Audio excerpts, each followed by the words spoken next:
Hello! English medium చదివించే తల్లిదండ్రులకు నా విన్నపం, నా కోరిక ఏందంటే, మనం మస్తు పైసలు ఖర్చు పెట్టేసి ఇంగ్లీష్ మీడియం చదువులు పిల్లలకు చదివిస్తున్నాం.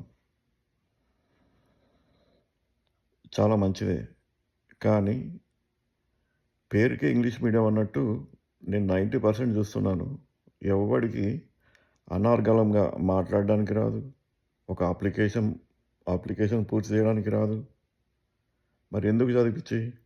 చూడుండ్రి ఇంగ్లీష్ కంట్రీలు యూఎస్ఏ గానీ, కెనడా గానీ, ఆస్ట్రేలియా గానీ, యూకే గానీ అంటే నాకు ఇంకా కొన్ని తెలవవు. అన్ని కంట్రీలు అంటే ఇంగ్లీష్ వచ్చే కంట్రీలన్నీ బాగుపడ్డాయి. మనం గూడా మన పిల్లలు బాగుపడాలనే గదా! ఇంగ్లీష్ కంట్రీలకు పంపించేది.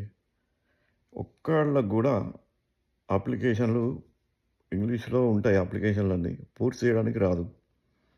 అప్లికేషన్‌లు ఏవైతే ఉన్నాయో పూర్తి చేయడానికి వాళ్ళు ప్రయత్నం చేస్తే బావుంటది. అంటే మాక్సిమం ఇంగ్లీష్ వచ్చినట్టే. ఏదైనా గూడా ఇంగ్లీష్ అనేది కంపల్సరీ అయిపోయింది. అంటే వాళ్ళు టాలెంటెడ్ పర్సన్స్ కావాలనంటే ఖచ్చితంగా ఇంగ్లీష్ రావాల్సిందే. ఇప్పుడున్న ప్రెజెంట్ సిట్యుయేషన్‌లో చెప్తున్నాను. రేపు ఎలా ఉంటుందో నాకు తెలియదు. మన పిల్లలు బాగుపడాలంటే ఇంగ్లీష్ మీడియం చదివిపిచ్చుడే గాదు. వాళ్ళ ఎనకాల ఉండి ఇంగ్లీష్ మీడియంలో అప్లికేషన్‌లన్నా పూర్తి చేసేటట్టు చూడుండ్రి. ఇంగ్లీష్ వచ్చినోడు కి ఖచ్చితంగా జాబులు మాత్రం వస్తాయని చెప్పేసి నేనైతే కొద్దిగా తెలుసుకున్నా. మీరు దయచేసి ఇంగ్లీష్ మీడియంలలో చదివించడం గాదు. వాళ్ళు ఇంగ్లీష్‌లో మాట్లాడేటట్టు చేయండి. అప్లికేషన్ ఫార్మ్స్ ఫిలప్ చేసేటట్టు చూడండి.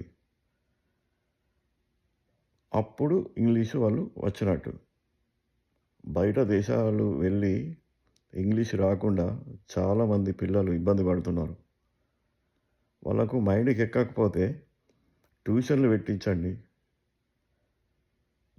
ఓకే. ఇది నా అభిప్రాయం మాత్రమే.